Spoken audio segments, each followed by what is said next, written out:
شاہزیب ہے۔ یہ کچھ ہی عرصے پہلے کی بات ہے جب میں اپنے دوست کے ساتھ اس کے کزن کی شادی میں گیا تھا۔ شادی میں ہم نے بہت انجوائے کیا، لیکن کہتے ہیں نا کہ انسان کچھ اور سوچتا ہے اور ہوتا کچھ اور ہے۔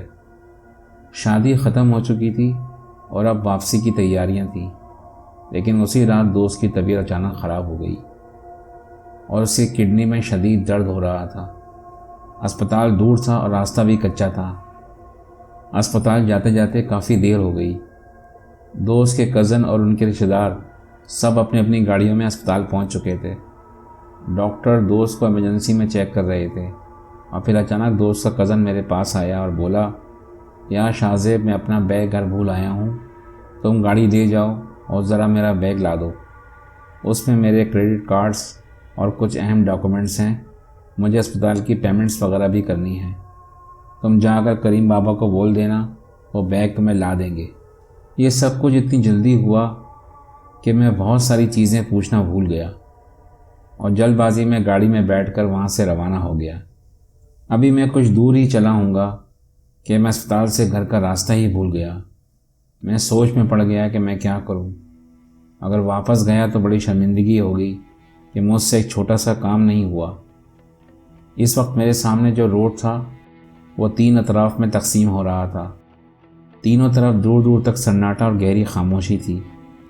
میرے پاس میرا موبائل فون تھا، لیکن اس میں صرف میرے دوست کا نمبر تھا، اور مجھے یہ بھی معلوم تھا کہ دوست کی طبیعت خراب ہوتے ہی میں نے اس کا موبائل سوئچ آف کر کے اسی کے بیگ میں ڈال دیا تھا۔ میں نے کچھ دیر سوچا اور پھر گاڑی سیدھے ہاتھ کی طرف موڑ کر اسپیڈ تیز کر دی۔ گاڑی کچے کے راستے پر چلی جا رہی تھی۔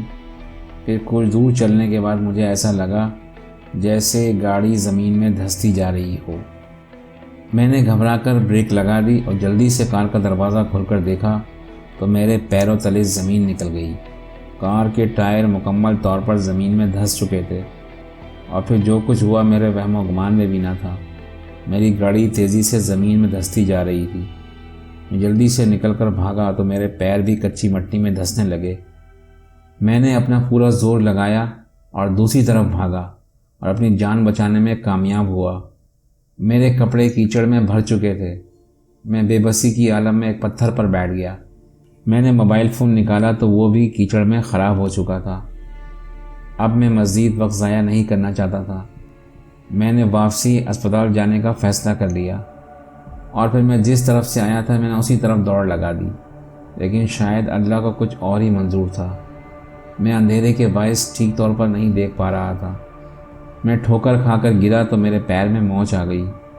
میں نے کھڑے ہونے کی بہت کوشش کی، لیکن شدید تکلیف کے باعث میری آنکھوں میں آنسو نکل آئے، اور پھر میں باقاعدہ رونے لگا۔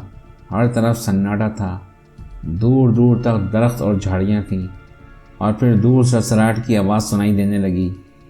ایسا لگا جیسے کوئی چلتا ہوا میری طرف آ رہا ہو۔ میں چپ ہو گیا اور آنے والے کا انتظار کرنے لگا، اور پھر جیسے ہی وہ شخص سامنے آیا میرے جسم میں کپ کپی دوڑ گئی۔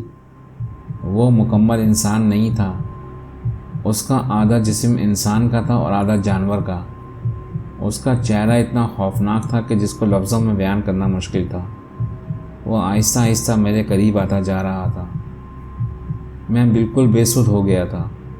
مجھے اپنی موت یقینی نظر آ رہی تھی، لیکن حیرت انگیز طور پر وہ بالکل میرے قریب سے گزر گیا۔ مجھے بڑی حیرت ہوئی کہ اس بلا نے مجھے کیوں کچھ نہیں کہا، اور پھر مجھے اس کا جواب مل گیا۔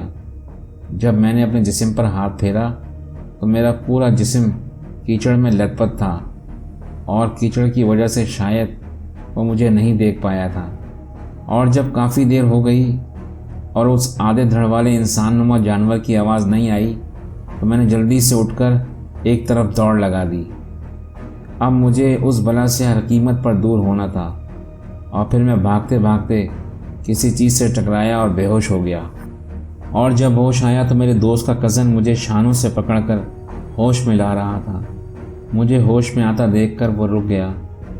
میں ابھی اس حالت میں نہیں تھا کہ اس سے کچھ بتا پاتا۔ اس نے بھی مجھ سے کچھ نہ پوچھا، بس مجھے سہارا دے کر اٹھایا، اور پھر ہم گھر آ گئے۔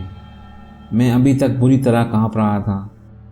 کچھ دیر کے بعد میں نہا دھو کر تیار ہوا اور کزن کے ساتھ واپس اسپتال پہنچا تو میں نے شکر کیا کہ میرا دوست اب خطرے سے باہر تھا۔ پھر دوست کے کزن نے مجھ سے پوچھا میرے ساتھ کیا ہوا تھا، تو اسے میں نے سارا واقعہ سنایا۔ اس نے کہا گھر کا تو سیدھا راستہ تھا، دونوں راستوں پر خطرناک دلدل اور آگے جا کر گہری جھیلیں ہیں۔ جب تم گھر نہیں پہنچے تو میں خود گاڑی لے کر تمہیں ڈھونڈنے نکلا، اور ٹائروں کے نشان دیکھ کر میں سمجھ گیا کہ تم اس خطرناک دلدل والے علاقے میں گھس گئے ہو۔ یہ میری غلطی تھی کہ مجھے رات کو تمہیں اکیلا نہیں بھیجنا چاہیے تھا۔ بہرحال رات کی وجہ سے تم وہ بورڈ نہیں پڑھ سکے جس پر صاف صاف لکھا تھا کہ یہ علاقہ ممنوع ہے۔ اور پھر میں نے اسے کزن کو جب آدھے دھڑ والی مخلوق کے بارے میں بتایا تو وہ عجیب نظروں سے میری طرف دیکھنے لگا اور کہا شاید اس حادثے نے تمہارے دماغ پر گہرا اثر ڈالا ہے۔ میں نے اسے ہر طریقے سے یقین دلایا پر وہ نہ مانا، لیکن میں کیسے اس خوفناک آدھے دھڑ والی مخلوق کو بھول سکتا تھا۔ دوستوں، کچھ دن کے بعد میرا دوست اسپتال سے فارغ ہو گیا اور ہم واپس اپنے شہر آ گئے، لیکن اس واقعے کے بعد ایک رات بھی میری ایسی نہیں گزری کہ جب وہ آدھے دھڑ والا انسان میرے خواب میں نہ آیا ہو، اور جب وہ میرے خواب میں آیا مجھے ایسا لگا کہ خوف سے میرا دم نکل جائے گا۔ دوستو، امید کرتا ہوں کہ یہ کہانی آپ کو ضرور پسند آئی ہوگی۔ ایسی اچھی کہانیوں کے لیے ہمارے چینل کو سبسکرائب کریں، ہماری ویڈیو کو لائک اور شیئر کریں۔